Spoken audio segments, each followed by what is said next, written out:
Yo, yo, yo, what's up, everybody? Thank you for tuning in to yet again another fantastic indie creator interview. It's your Cape Crusader Cody, and we are keeping it geekly with our new friend Cristian Gajda. We're here to break down Flagstone, Dreams of God, and getae Legacy, and everything in between. How are you doing? Welcome to the stream. Thank you for having me. Yeah, absolutely. We were talking backstage a little bit about, just your experiences developing games and everything. And I'm interested, how did you get into creating games? It seems like this is like everybody's dream job, right? Everyone wants to create a video game. Well, I wanted to do games for a very long time. I did a bunch of mods for Skyrim and then messed a little bit with the mods in Minecraft because those had the biggest modding communities. And ironically, I was working in a factory in another country, and I was starting to scratch a lot of ideas. And I said, let me try some engines. See, well, I didn't even know what's an engine, and I started with CryEngine. Not the best experience there. Back then, they barely had any resources to learn from. Mm-hmm. Unity was huge, but after 10 minutes, I uninstalled Unity, and then when I installed Unreal, I said, this is for me. I think it's really interesting hearing that you started creating mods. I know that when I've talked to indie creators previously, that kind of seems to be like the steps to doing this, as you create a couple mods to kind of get into the mix of things, and then you take it up to the next level. Is that like kind of the easiest way to get into this, is creating different mods? I wouldn't say that, because you don't learn too much about asset management. You kind of learn about the poly count and some stuff that you need to be aware of, or how many textures you should have there. But I don't think that today it's not the best solution, because now you can just download an engine and you have a ton of resources on YouTube or maybe on their website. Like Unreal has its own learning section there, and all the courses are free, so you can easily get into it. If you like animations, you go learn about the rigging, the new tools that they have now. If you want to do landscaping or level designing, you just go into those courses, and it's very, very easy. You learn tool by tool, and then you can get a job. I mean, and I love how you started with an engine that wasn't quite suitable for learning, and then moving to the one that was. What was that experience like for you? I mean, I know for me, when I first started like making and editing videos, I kind of had a similar experience where it felt like I was just hitting my head against a wall. And then once I found a program that helped me like learn, it was just like smooth sailing afterwards. Yeah. Well, I looked a lot on YouTube videos to see how to do things, and everybody started, oh, you need to make a Mario game, we need to be 2D, and you're set. After that, you can do your own game, and that's not the best way to deal with it, because Jesus, there is a lot into creating a game. And I was lucky in the beginning compared to other cases, because I won a small grant, not a big grant, but it was enough to buy some computers to be able to develop some games. And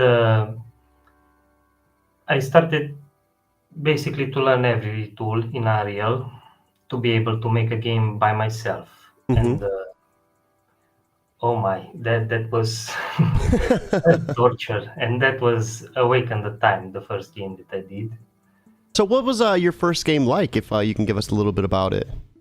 Well, now looking back at it, it's horrible, I think, but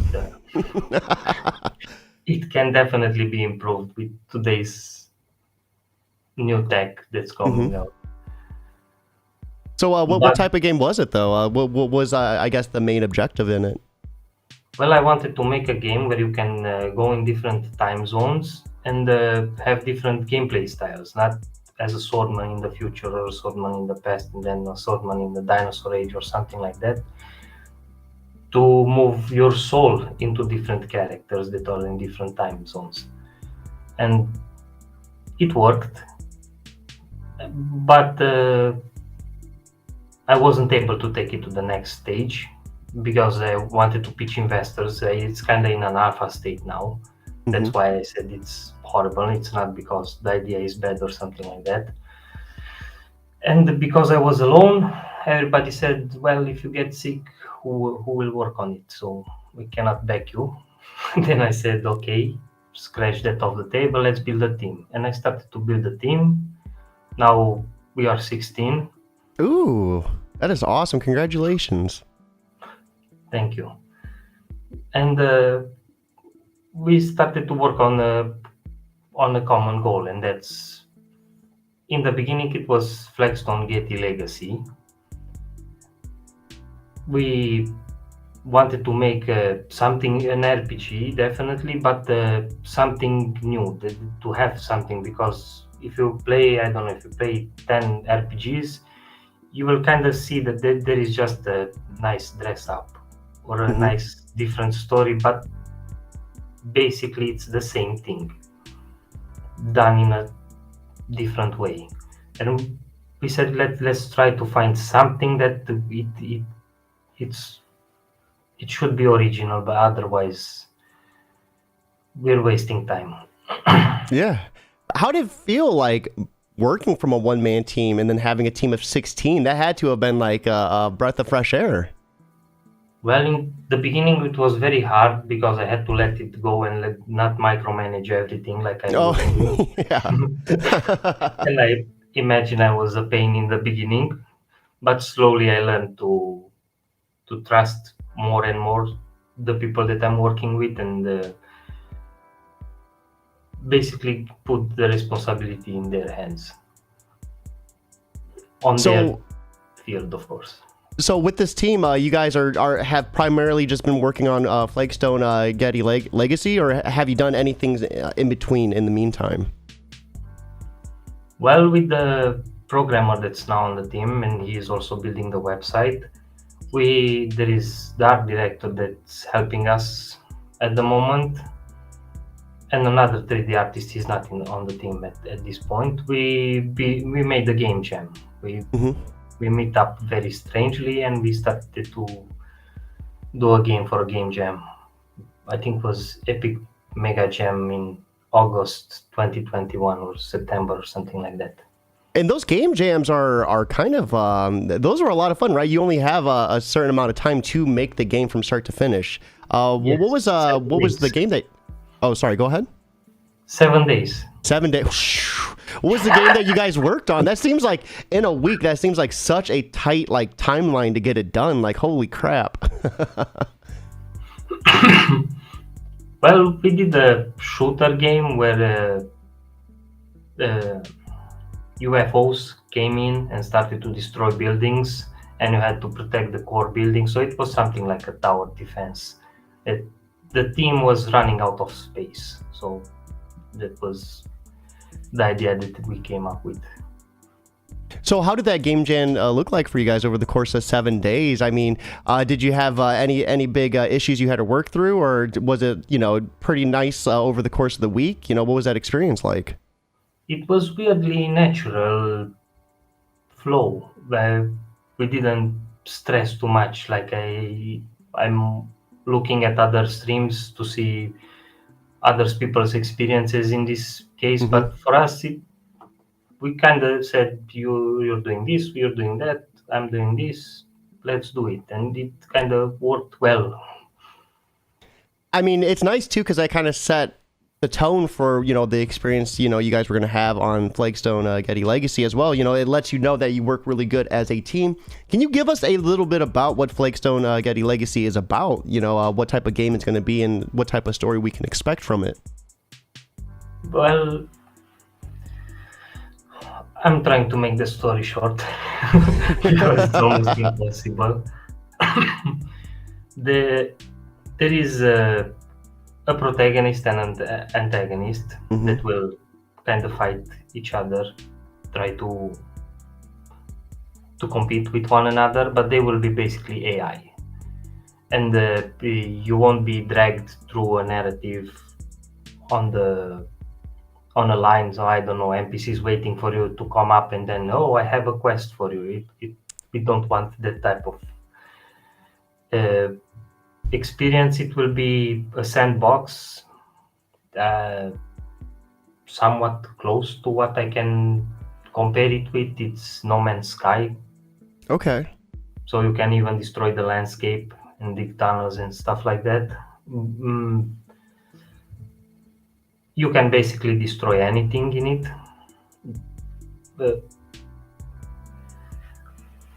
On the character creation side of it, it will be classless and levelless. Okay, yeah. And there will be, of course, a progression system that it will be based on various parts that you will pick up along the line or learn from trainers. And with these parts, you will basically do anything in the game. Construct buildings, create weapons, craft stuff, decoration, weapons, armor, so on. Also, you will build your abilities and spells. We are That's now cool. very focused on the ability creator, because we don't want you to unlock, I don't know, fireball, rain, or something like that. We want you to create the actual spell and what the spell should do. That's really cool. I love like how you're kind of like going above and beyond the RPG experience. I'm really curious, like, what's the combat going to look like in terms of, because I noticed you mentioned you can like destroy a lot of the environment. Is that going to come into play with the combat at all? Yes, of course. Oh, that's awesome. You will be able to destroy with your spells the landscape. That's so cool. That is so cool. So is it going to be like a turn-based type of combat, or what type of, fighting style are we going to see? A dynamic flow. Okay. So if you stay there, the world will evolve around you and things will happen. The world won't wait for you. This sounds like it is going to be such a fun experience. But this isn't all that is coming out. You also have a tabletop game coming out with it as well. Can you give us a little bit about that? Yeah, so I didn't know how to solve the problem with classless and levelless. I kind of had the idea from Skyrim, but that's not the best because you still have levels there. So I kind of had an idea on how to do it, but I had no idea how to do it.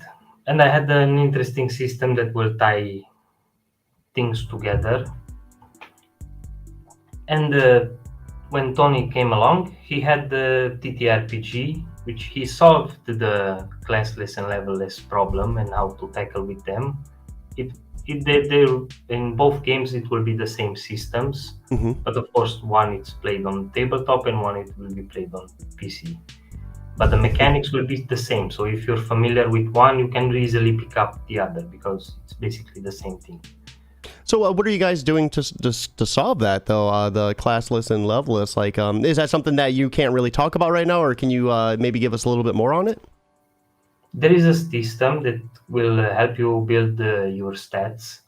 Okay. But it will be totally different from picking strength, dexterity, and stuff like that. You won't have stuff like that. And the other system is the one that I mentioned with the ability creators and the components.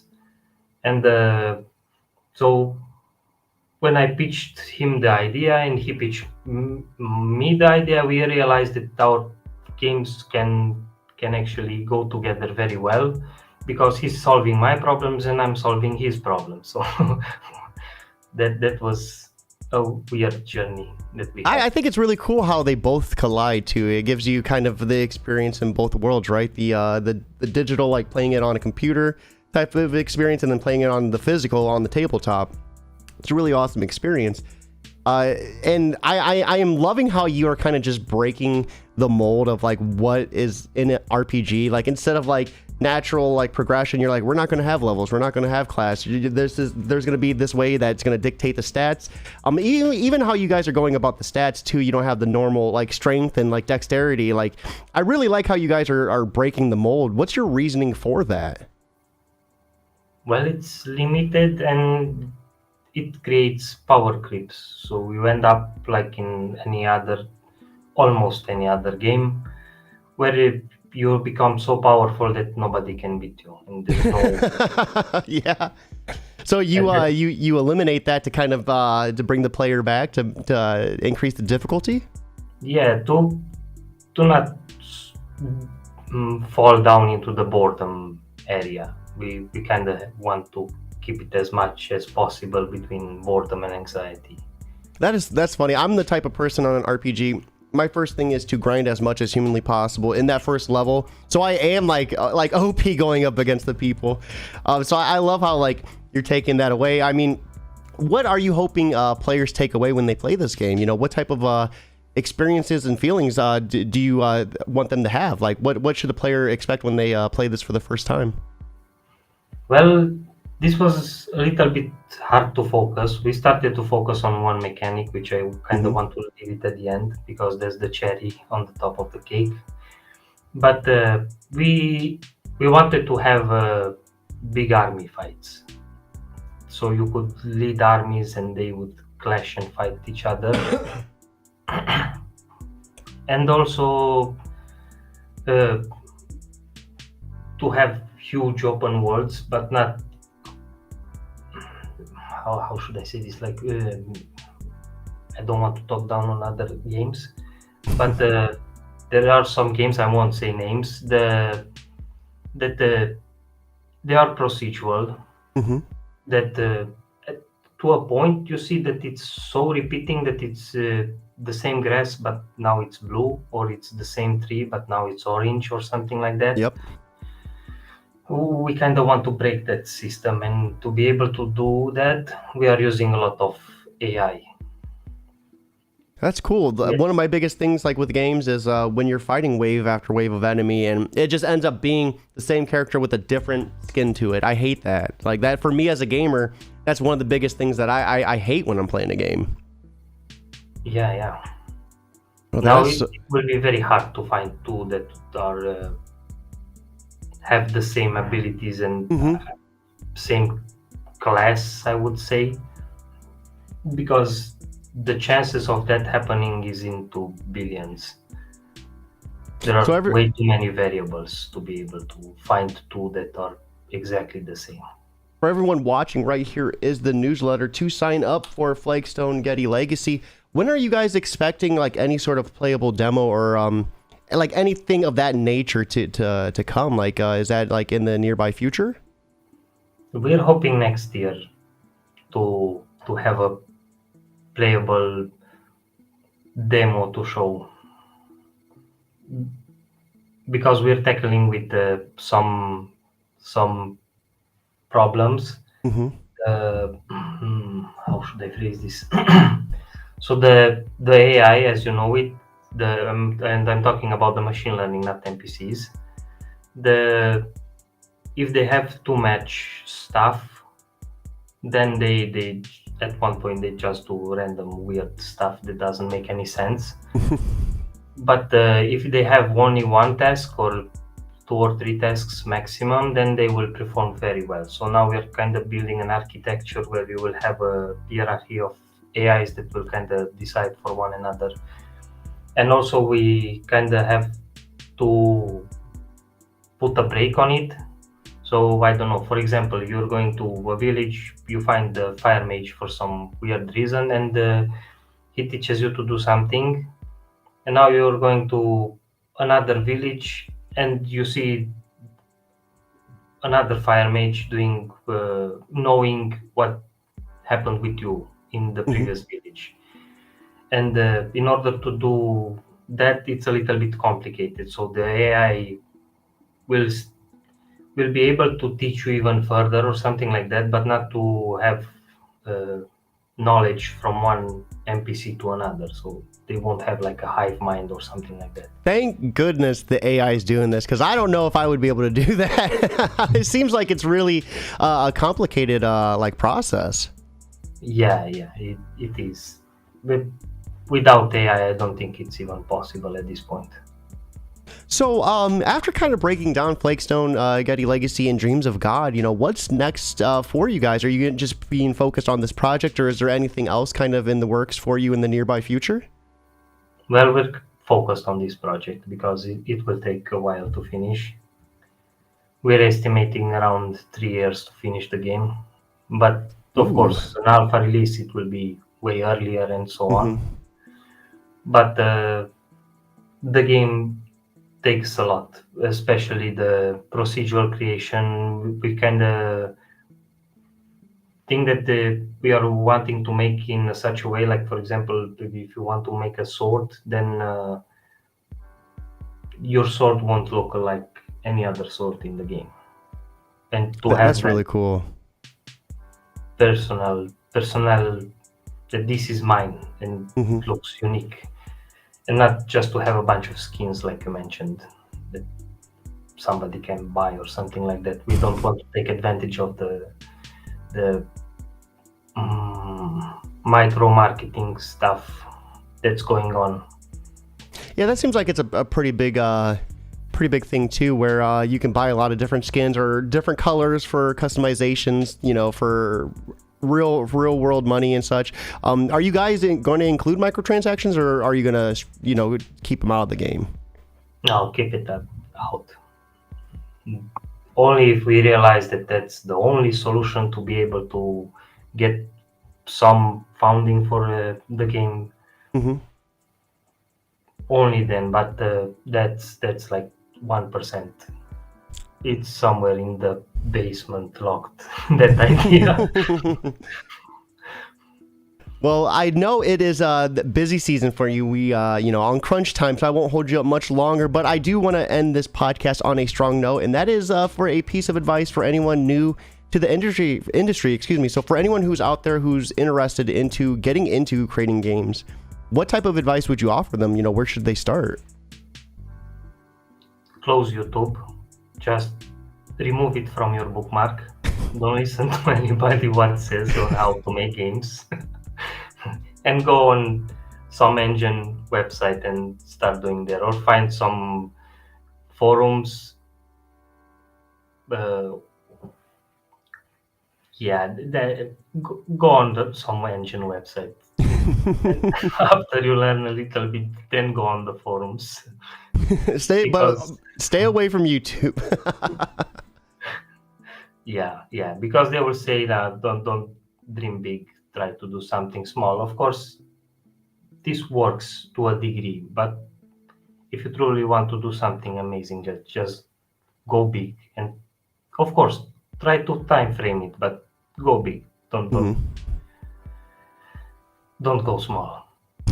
I love that too. The first game should be small, and your first game, you had your character transitioning souls through different time eras, and that's like the furthest thing from a Mario game. Yeah, exactly. And if I did it and learn from scratch everything, then anybody can do it. Well, that is awesome. Well, I appreciate you coming on the show. Everyone watching, right here is the link. Sign up for the newsletter. Stay informed on updates and when this game is coming out. And when a demo comes out, we'll be sure to play this on this channel. And hopefully we can get you to come hang out with us when we play the demo too. Sure. Yeah, that'd be such an awesome experience. Well, Cristian, I hope you have an awesome time. Everyone watching, I hope you have a fantastic Thursday. But most importantly, guys, keep it geekly.